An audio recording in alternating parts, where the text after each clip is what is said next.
No one paid any attention to this janitor, until that night when he heard screams at the school and his 25 years of special forces training kicked in. But the woman he saved didn't know she had just picked up the phone that would destroy him. David Sterling's hands were covered in blood. No, it wasn't blood, just cleaning chemicals. But the 57-year-old former colonel's mind was spinning. One moment he was in Afghanistan, the next he was in the empty hallways of Riverside High School. The cruel games of PTSD. Most people would have walked right past David Sterling. He was just an old janitor, pale blue uniform, worn-out shoes, a man who worked quietly every evening at 6 o'clock. No one knew that beneath that worn-out uniform lived Colonel David Sterling, 25 years in Special Forces, 2 Purple Heart medals, countless rescue operations, but now he was just David, Emma's father, and that was enough for him. No one asked about his story. No one knew that beneath that worn uniform once lived Colonel David Sterling, 25 years in the Special Forces, 2 Purple Heart medals, countless rescue missions, but now he was just David, Emma's father, and that was enough for him. That Wednesday evening was different. The air felt charged with electricity. As David cleaned the classrooms on the 3rd floor, he tried to suppress that old feeling rising within him. His military training told him danger was near. But this was a small-town school. What danger could there be? Then suddenly, sounds came from the stairs. Footsteps, and something else. Someone's moans. "No, please, let me go." David's heart stopped. That voice was young, scared. Sarah Mitchell, the 24-year-old English teacher who had just started working there this year. Emma's favorite teacher. David dropped the brush he was holding. That voice was young, scared, familiar. Sarah Mitchell, the 24-year-old English teacher who had just started working there this year, always with a kind smile. Footsteps in the hallway grew louder, then a scream. David ran. The sounds coming from the classroom at the end of the hallway were enough to freeze him in his tracks. The door was half open, and light from inside reflected into the hallway. When David approached the door, the sight that met his eyes was one of the ugliest things he had seen in his 25 years as a soldier. Sarah Mitchell was cornered, tears in her eyes, her uniform torn. The man standing in front of him was someone David recognized. Marcus Ashford, 28 years old, the son of the richest family in town, the assistant principal of the school. Handsome, educated, well-liked by everyone. But right now, he was a monster. Marcus. David's voice was that of a man who had commanded soldiers for years. Authoritative, cold, dangerous. Marcus turned, a foolish grin on his face. "Oh, the janitor. Wrong place. Wrong time. Maybe you'd like to watch too?" Everything inside David shattered. This man wasn't just attacking Sarah. He thought it was a game. "Get your hands off her," David said calmly but with a deadly tone. Marcus laughed. "Who are you to give me orders, janitor? Mind your own business, old man." In that moment, David Sterling became Colonel Sterling. In an instant he was beside Marcus. His special forces training kicked in. Silent, swift, deadly. He twisted Marcus's arm and pressed him against the wall. The man couldn't breathe. "Sarah, get out of here," David said without looking at Sarah. "Call the police." Sarah ran out. As Marcus struggled to breathe, he whispered, "Do you know who I am, old man? I'm Marcus Ashford. My father runs this town. I'll have you killed." David pressed Marcus harder. "I know who you are, and let me tell you this. If you ever come near Sarah again, no one will find you." When Marcus was free, there was hatred in his eyes. "This isn't over, janitor. You don't know who I am." "I know. You're nothing," David replied in a cold voice. As Marcus left, he shouted, "You'll regret this." David was left alone in the hallway, his hands trembling. He hadn't felt this way in 15 years. His brain was in war mode, reflexes coming to the surface. He had lost the inner peace that was the second most important thing in his life after Emma. Sarah returned with the police 20 minutes later, but Marcus was already gone. Commissioner Johnson was an old man who had worked in the town for 30 years. He knew David and respected him, but the look on his face as he handed David his report broke David's heart. "David, you're making some very serious accusations against Marcus Ashford." "They're not accusations, they're the truth," David replied.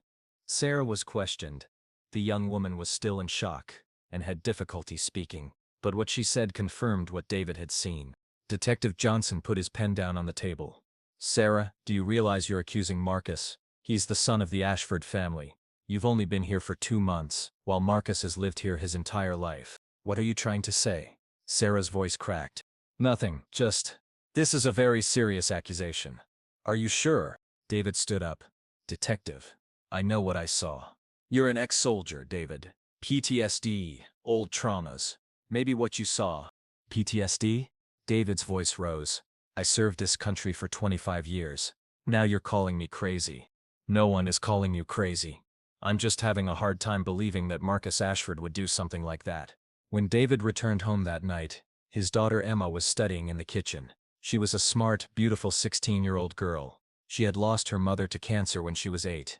Since then it had been just David and Emma. Dad, you're late, Emma said without looking up. There was a problem, David replied, trying to hide the tension in his voice. Emma looked at him. She knew her father well. What happened? David sat down at the table, resting his head in his hands. What could he tell Emma? How dark the world was. How injustice prevailed. Nothing, sweetheart. I'm just tired. But Emma read the expression on her father's face. David Sterling was one of the most powerful men in the world, but right now he looked broken. Dad, are you okay? David looked at his daughter. He had given everything to protect her life. A good school. A safe town. A peaceful life. But this town was rotten like the others. Emma, sometimes you do the right thing, but no one believes you. What do you do then? Emma thought. You keep doing the right thing. David smiled. His daughter always surprised him. The next morning when he went to school, the atmosphere had changed.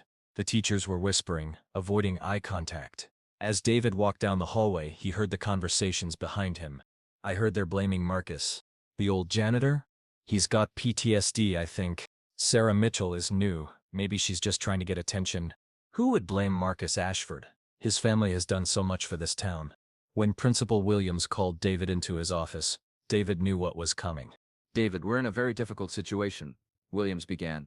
The families are reacting, accusing Marcus. This is a very serious matter in this town. I told the truth. Whether it's true or not doesn't matter. Perception is what matters. And right now, your perception is problematic. David felt his heart sink. You're firing me? No. But maybe you should take some time off until things calm down. What about Marcus? That's a separate issue. But you being here right now isn't appropriate. As David drove home, after 25 years of serving his country, after agreeing to work as a janitor, he now believed he had lost his last chance. But what he didn't know was that Sarah Mitchell had made a very important phone call that night. And David Sterling's past was about to come to light. Because some stories cannot be buried in silence. And some men do not deserve to be forgotten. David Sterling's story will continue. 48 hours after Sarah Mitchell made that phone call, David Sterling's life would be turned upside down. But he didn't know yet that the woman he had saved had actually set in motion the chain of events that would destroy him. Sarah Mitchell's hands were still shaking when she got home that night. She took a shower, but she could still feel Marcus Ashford's touch on her skin. She had given a statement to the police, but she could tell from Detective Johnson's expression that they didn't believe her. But David Sterling believed her. The old janitor had saved her life. And Sarah wanted to find out who David was. She opened her laptop and searched for David Sterling, soldier. Nothing came up on the first few pages. Then she typed Colonel David Sterling, Special Forces. The first image that appeared on the screen took Sarah's breath away. A young officer, medals on his chest, no trace of today's fatigue in his eyes. The headline read, Colonel David Sterling, hero of the operation that rescued Taliban hostages. Sarah read the article. Then another, and another. David Sterling was one of the most decorated officers in Special Forces history. 25 years of service, 47 rescue operations, no casualties. The soldier nicknamed the Ghost had never failed a mission. Sarah's eyes filled with tears. This man, this hero. Now he was working as a janitor in a small town, and facing dismissal for saving her from harassment. She picked up the phone and dialed a special number. Tribune newspaper, investigative journalism department. Jennifer Hayes. Hello, my name is Sarah Mitchell. I have a very important story for you. When David went to work that morning, the atmosphere at school was icy. The teachers weren't speaking to him. Even the principal's secretary was avoiding eye contact. During lunch break, he overheard a conversation coming from the teacher's lounge. The Ashford family has stopped donating to the school. Marcus's father is furious. We have to fire David Sterling. That old man is crazy. He has PTSD. David stood in the hallway and listened. He had served his country for 25 years, then worked quietly at this school for 8 years, never bothering anyone, but now they were all calling him crazy. After lunch, Principal Williams called him into his office. This time he wasn't alone. Marcus Ashford's father, Richard Ashford, was there. The richest man in town. He owned everything from a bank to a real estate business. David, Williams began. Mr. Ashford wants to speak with you. Richard Ashford stood up. In his 60s, wearing an expensive suit, with cold eyes. Sterling, is that your last name? Are you a soldier? Former soldier, David replied. Do you have PTSD? David's muscles tensed. No, because the accusation you made against my son, it's not something a normal person would do. I told you what I saw. Richard stepped closer. My son was born and raised in this town. Harvard graduate. Clean record. You, on the other hand, who are you? A janitor. A PTSD-ridden former soldier. David stood up. He was 15 centimeters taller than Richard, and his military posture filled the room. Who am I? I protected this country for 25 years. Your son, on the other hand. My son is the future of this town. Richard shouted. You're nothing. Mr. Ashford, Williams intervened. Let's calm down. Richard looked at David. Sterling, I'm making you an offer. Leave this town. Take your daughter and get out of here. I'll give you $50,000. David's eyes narrowed. Bribe. Smart decision. Because if you stay, both you and your daughter will suffer greatly. David took 2 steps toward Richard. His voice was low but deadly. Don't mention my daughter. Or what will you do? Beat me up too. Then you'll definitely be declared insane. Principal Williams stepped in. David, please. Mr. Ashford, is that a threat? It's real. There's no place in this town for the Sterling family. As David left, Richard shouted after him. You have 48 hours, Sterling. When he returned home, Emma was studying in the kitchen. What could he tell his daughter? How could he explain how unfair the world was? Dad, something strange happened at school today, Emma said without looking up. David's stomach churned. What happened? My friends were talking about you. They said you're a hero, an old soldier with medals. David was stunned. Who told you that? My teacher, Miss Mitchell. She told us your story. She said you saved people in Afghanistan. David collapsed onto the table. Sarah Mitchell. What had she done? Dad, why didn't you ever tell me? You're a real hero. The past is the past, sweetheart. But people should know who you are. David stroked his daughter's hair. Sometimes when people learn the truth, they get even angrier. The next morning, when David arrived at school, there were unfamiliar cars in the parking lot. Cameras, people holding microphones, journalists. Mr. Sterling! Mr. Sterling! David tried to escape, but it was too late. Jennifer Hayes from the Tribune. Can I speak with you? No, thank you. About the Marcus Ashford incident. And your military background. David stopped. What do you know? Everything. Sarah Mitchell called us. Colonel David Sterling, the hero of the ghost operations. The man who rescued Taliban hostages. Now you've saved a young teacher from harassment. Cameras, microphones, flashes. David didn't want this at all. No comment, he said, trying to enter the building. Mr. Sterling, the Marcus Ashford family says you have PTSD and are very dangerous. What do you have to say? David stopped. He turned around. The cameras turned to him. PTSD? David's voice was calm but deadly. I served this country for 25 years. I conducted 47 rescue operations. I never lost a man. Now I'm being labeled a crazy PTSD victim for saving a young woman from being molested. What do you say to Marcus Ashford? I told him what I saw. The rest is up to the court. But the Ashford family is very powerful in this town. David looked at the camera. Being powerful doesn't mean you're right. I said what I saw, and I'll say it again.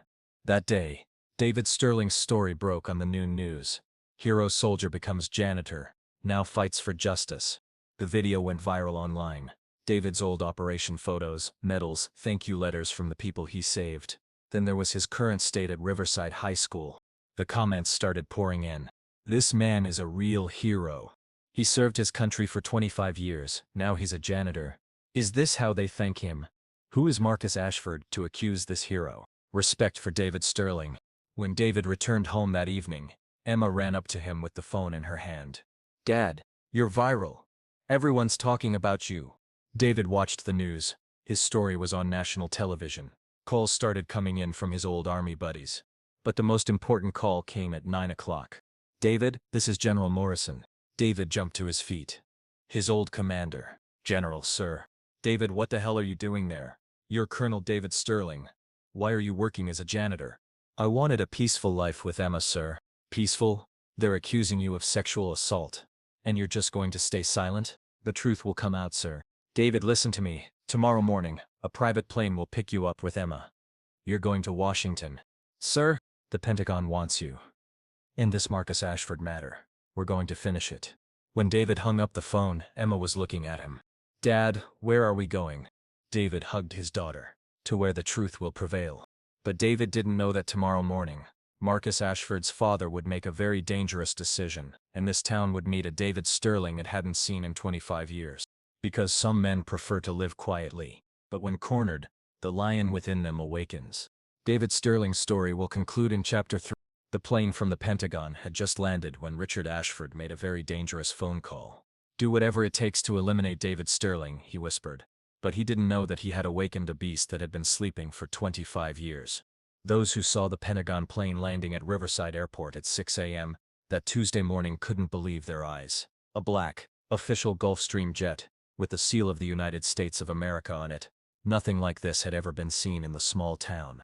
David Sterling, wearing his old suit instead of his uniform, was walking toward the plane, holding Emma's hand. His daughter was excited but anxious. Dad, are we really going to the Pentagon? Yes, sweetheart. And our time of hiding is over. 2 military police officers greeted David at the plane's door. Colonel Sterling, General Morrison is waiting for you, sir. David was being called Colonel for the first time in 8 years. Something stirred inside him. The old David, the strong David, the fearless David.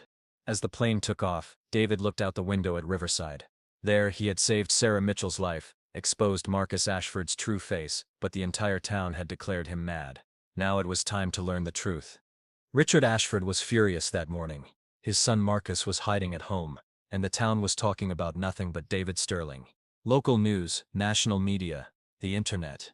Everywhere, the hero-soldier story. He picked up the phone and dialed a special number. Morrison? Richard Ashford. We need to talk. I'm listening. There's a man named David Sterling. He has a shady past, PTSD, and he's dangerous. He needs to leave this town. How much will you pay? 100,000, but make it look clean. Like an accident. Sterling, that name sounds familiar. It doesn't matter. Just do your job. When Morrison hung up, he searched for David Sterling on his computer. The results were shocking. Colonel David Sterling, Medal of Honor recipient, Special Forces legend. Morrison immediately called Richard back. Ashford, you're out of your mind. This man is a gold mine at the Pentagon. What do you mean? You want to kill this man? Don't you know who he really is? Richard hung up. But it was too late. Morrison had already called the FBI. At the Pentagon, General Morrison greeted David with the same gestures from old times when he brought him into his office. David, it's good to see you, but not like this. General, I was just... You did nothing. You served for 25 years. You're one of this country's greatest heroes. Now some son of a bitch is accusing you of being a molester. Emma was sitting quietly in the corner.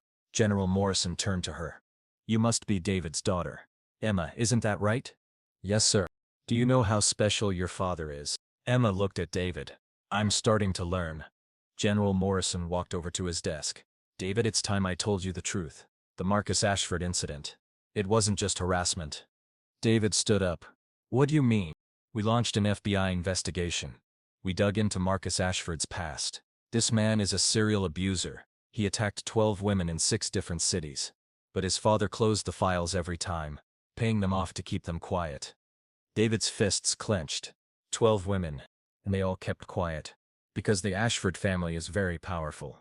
Until you stood up to them. What happens now? General Morrison smiled. Now you're going back. But this time as Colonel Sterling.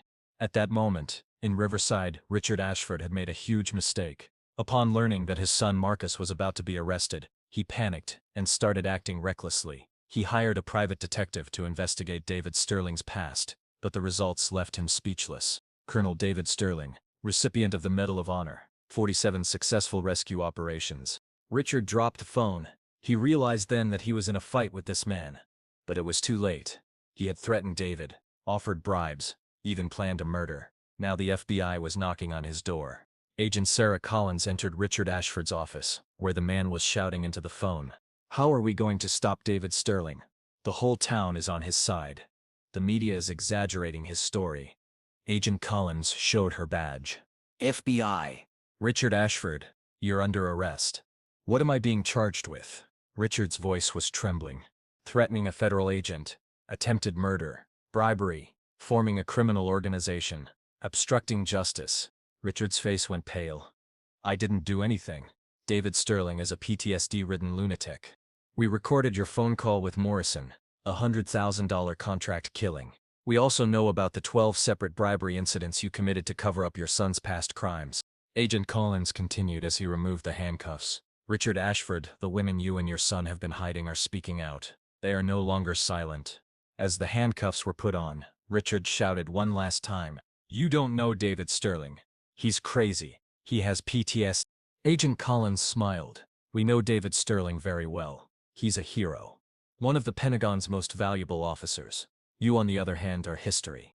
As Richard was being taken away, FBI agents began searching the office. The documents they found were shocking. Marcus's crimes in 12 different cities, silenced women, bribes paid, witnesses threatened. The Ashford family had ruled this town with fear for 20 years. When David returned from the Pentagon, General Morrison had given him a special bag on the plane. What's inside? Emma asked curiously. Your father's real uniform, the general replied. Colonel David Sterling's uniform, his medals, honorary awards, service ribbons. The time for hiding is over. When Emma opened the bag and looked inside, her eyes filled with tears. The Medal of Honor, the Purple Heart, the Bronze Star, each one told the story of a war her father had fought in, a life he had saved. Dad, are these real? Yes, sweetheart. But the most important medal is you.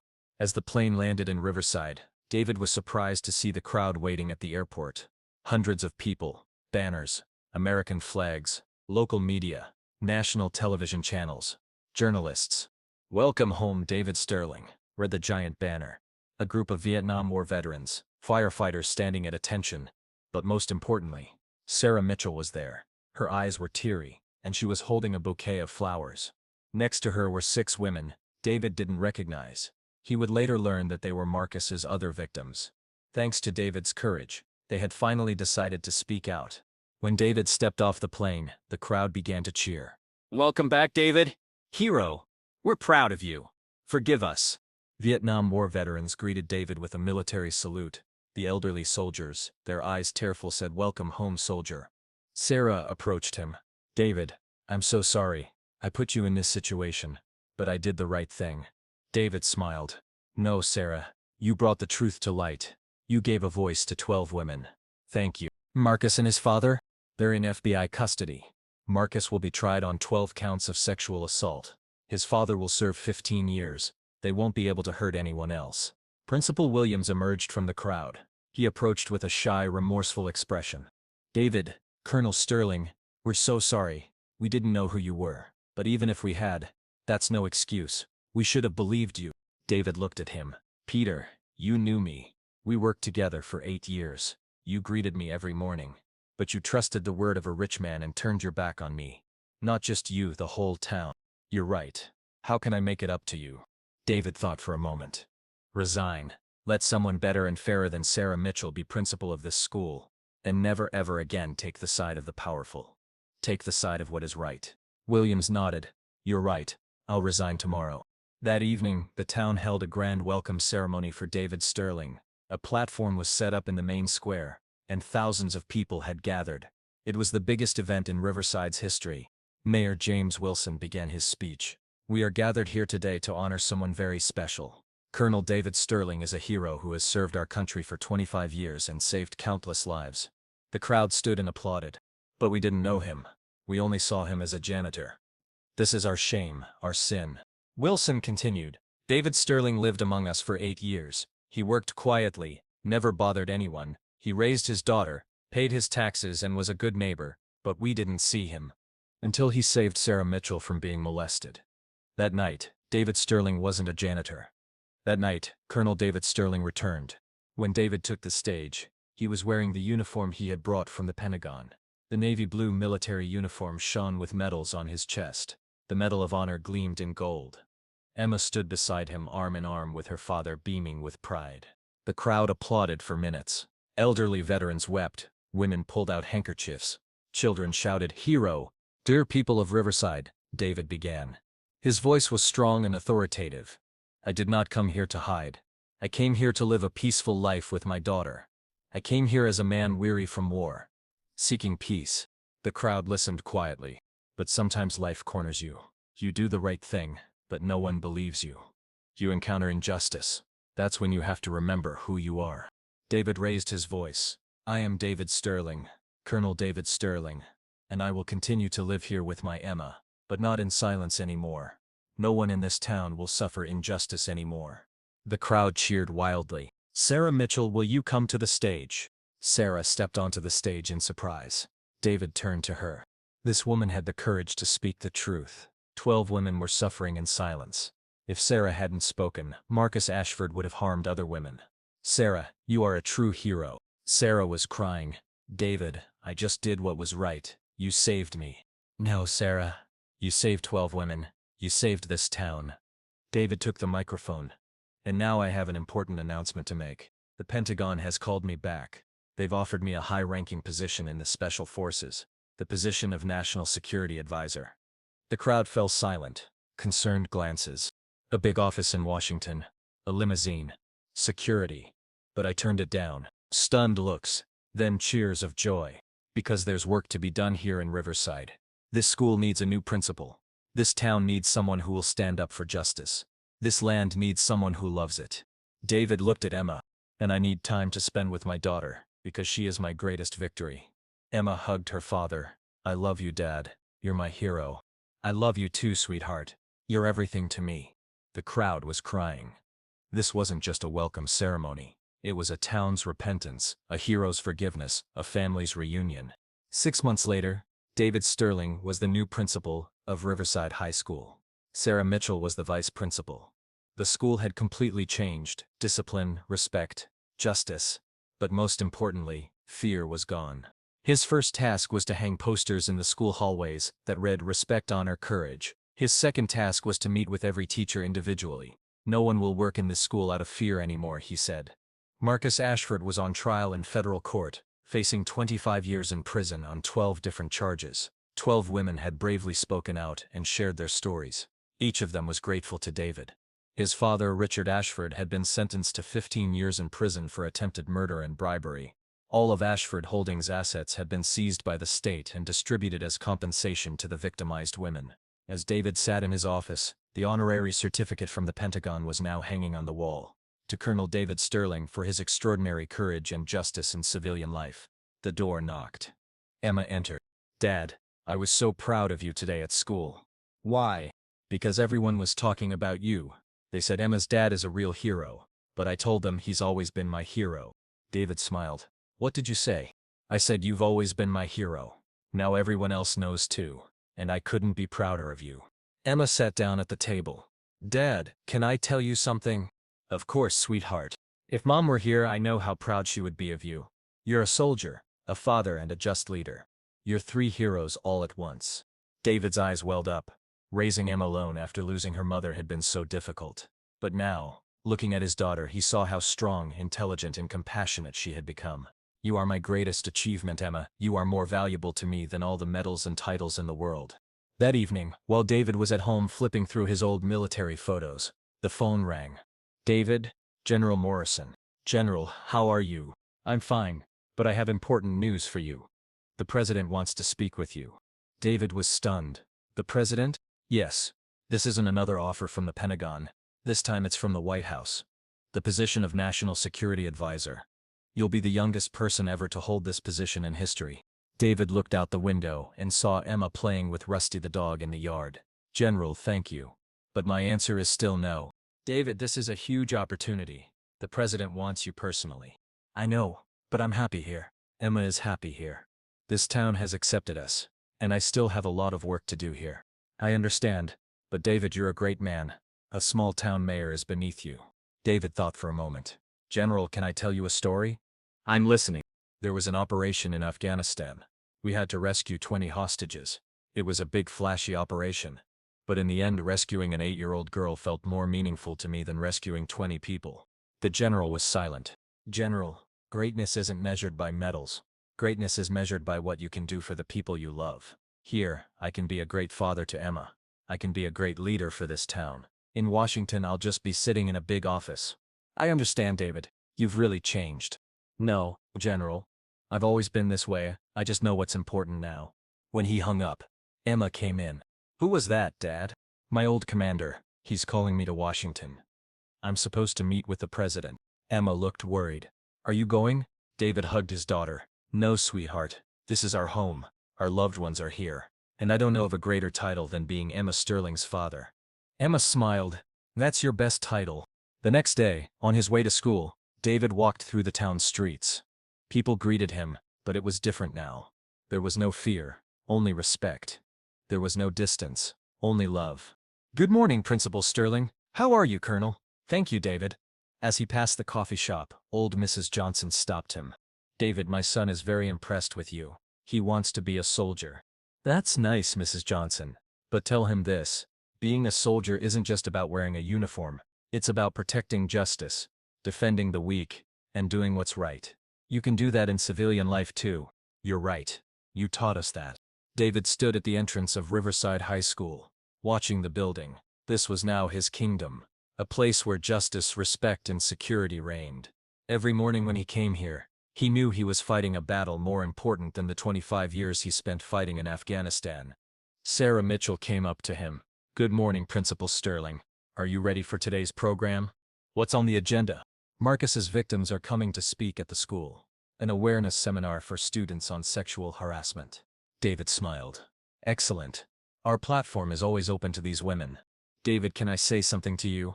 Of course, Sarah. You changed this town. People are no longer afraid to do the right thing. They support the righteous, not the powerful. As David entered the building, he looked back one last time. The offers from the Pentagon, the big offices in Washington, the White House meetings, he had turned them all down.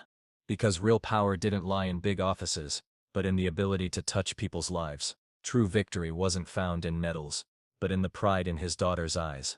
Years passed. Emma graduated from college, became a lawyer, and followed in her father's footsteps as a defender of justice. David remained in Riverside. When he retired as school principal, the town awarded him the title of honorary sheriff. Every Veterans Day, David would put on his uniform and attend the memorial ceremony, but he was no longer alone. Emma was by his side. Sarah was there, and so was the entire town. Marcus Ashford was serving a 25-year sentence in prison. He occasionally wrote letters to David, apologizing. David never responded, because some mistakes can only be healed by time. Richard Ashford had died in prison. No one attended his funeral. When David reached his 70s, the Pentagon made one final offer. This time he didn't refuse. He smiled. General, I'm an old soldier now. My wars are over. It's time to play with my grandchildren. Yes. Emma had married and had 2 children. David Sterling was now a grandfather, and his grandchildren called him Grandpa Hero. In his 80s, lying in his sick bed, Emma held his hand. Dad, is there anything you regret? David smiled. No, sweetheart. I did everything right. I won my most important battle. Which one was that? Raising you to be a good person. You are my greatest victory. David Sterling died peacefully at home, surrounded by his daughter, at the age of 8. Thousands of people attended his funeral. Generals from the Pentagon, FBI agents, former military friends, but most importantly, the people of Riverside had come. The following was inscribed on his tombstone. Colonel David Sterling, 1968. Hero, father, friend. He won his greatest battle at home. Emma stood at the grave and spoke. My father taught me this. Heroism isn't shown on the battlefield, but in everyday life. Doing what's right, protecting the weak, defending justice. That's what true heroism is. David Sterling changed this town, but most importantly, he changed me. Now I will walk in his footsteps. Years later, the David Sterling Justice Center opened in Riverside. It is a place that helps victims of abuse and provides legal support. And every year, David Sterling Day is celebrated. Children learn his story, women find courage, and men learn to do what is right. David Sterling's story ends here, but his legacy never ends. Because true heroes never die. They live on in hearts, memories, and the good they did. David Sterling proved it. From a janitor to a town's savior, from a quiet man to a legend, everyone talks about the end. David Sterling's story truly ends here, but the legacy he left behind will live on forever, in the town of Riverside and in Emma's heart. Because some heroes don't just fight for one generation, they fight for all generations to come. And sometimes the greatest victories are won in the smallest towns, in the simplest of lives. David Sterling proved it. A hero is always a hero. Only the battlefield changes. And the most beautiful battlefield is living alongside your family, for those you love.